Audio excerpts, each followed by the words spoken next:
തിരുവനന്തപുരം കോർപ്പറേഷനെ കാണുന്നത് ഇടത് കഴിഞ്ഞാൽ ഇനി BJP എന്ന കേരളത്തിൻ്റെ നരേറ്റീവ് സൃഷ്ടിക്കുന്നതാണ് തിരുവനന്തപുരം കോർപ്പറേഷന് ഇപ്പോൾ നടക്കാൻ പോകുന്ന ഇലക്ഷൻ. 45 വർഷമായിട്ട് കമ്മ്യൂണിസ്റ്റ് പാർട്ടി ഭരിച്ചുകൊണ്ടിരിക്കുന്ന കോർപ്പറേഷൻ ഇനി BJP ഭരിക്കും. 10 വർഷമായി കേരളം ഭരിച്ചുകൊണ്ടിരിക്കുന്ന കമ്മ്യൂണിസ്റ്റ് പാർട്ടിയുടെ ഭരണം കഴിഞ്ഞാൽ കേരളവും BJP ആണ് ഭരിക്കുക.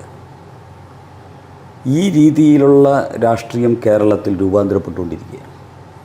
കോൺഗ്രസ് കേരളത്തിലോ ഇന്ത്യയിലോ ഇനി കോൺഗ്രസ് അധികാരത്തിൽ വരില്ല.